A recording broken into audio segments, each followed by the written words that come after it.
Hi guys, my name is Putri Permatasari. Right now I'm gonna share a little bit about lexical equivalent in translation. So, what is equivalent? According to Oxford Advanced Learners Dictionary, equivalent means equal in value, mode, meaning, important, and age. Meanwhile, equivalence means a thing, word, mode, age that is equivalent into something else. Also, there's another definition from KBBI. Equivalents are padanan, yaitu kata atau frasa dalam sebuah bahasa yang memiliki kesejajaran dengan kata atau frasa dalam bahasa lain. Misalnya, maison dalam bahasa Prancis berpadanan dengan kata rumah dalam bahasa Indonesia. Also, according to Vina and Darbelnet in Newmark, di bidang penerjemahan, istilah perpadanan atau equivalence dapat didefinisikan sebagai hal, keadaan, atau suatu hasil dari tindak penerjemahan yang tercapai ketika bahasa sasaran ditempatkan pada situasi yang sama dengan situasi teks asli tetapi menggunakan bahasa yang berbeda.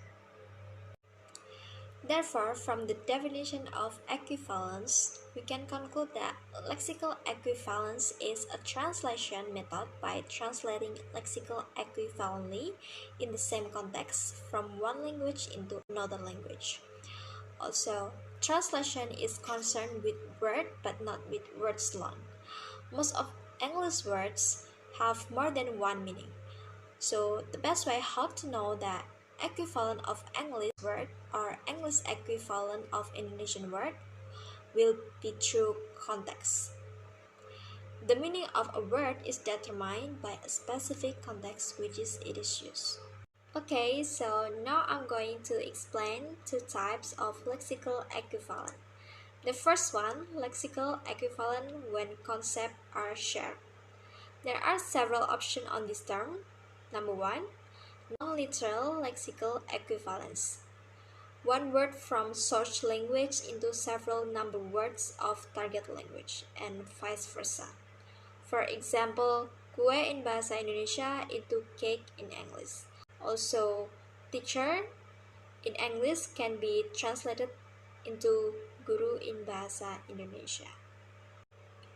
Number two, using related words as equivalent. On this term, there are three types of option. First one, using synonym. For example, English has gorgeous, beautiful, and pretty, and Indonesia has cantik and jelita. Second, there is negating antonyms. For example, jelek in bahasa Indonesia translated into ugly in English. And third, using reciprocal lexical items. For example, Cindy gave me the gift into I received the gift from Cindy. Number three, there is generic specific words, and in this term we translate the words of phrases that is general from source language into specific words of phrases in target language or vice versa. For example, makan in bahasa Indonesia into eat, ate, eaten in English, or roses in English into bunga in bahasa Indonesia. And number four, there is secondary and figurative sense. For example, hypocrite into man with two hearts or man with two mouths in Nigerian language. The second one, there is lexical equivalent when concepts are a noun. This term is usually chosen when there is some differences of culture.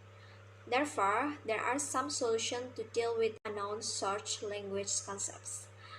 Number one, using generic word as a descriptive phrase.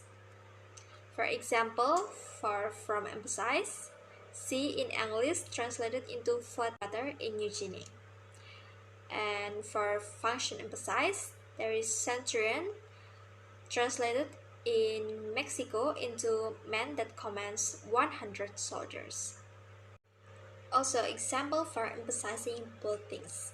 There is anchors, translated into irons to which they attach ropes in order that they would get stuck in the dirt so the boat would not move in Mexico language. And number two, borrowing the source language word. For example, there is dove means a bird called dove in Papua New Guinea, and Satan also means Satan or ruler of the demons in Philippines. Number 3, using cultural substitute. For example, coyote translated into wolves. In this term, you need to pay attention to the existence of anachronistic equivalent, which shows the word that even doesn't exist in the source text. So, here's some problem in finding lexical equivalent. The first one, keyword. They are sometimes thematic, so the translator should adjust the translation specifically. For example, memasak translated into photosynthesis. Second one, word combination and false literal translation. For example, greenhouse translated into rumah hijau. Third, false friends. There are words in the source language which look very much like words in target language because they are cognate with them but in fact mean something different. For example, in Spanish word there's asistir doesn't mean to assist in English but to attend.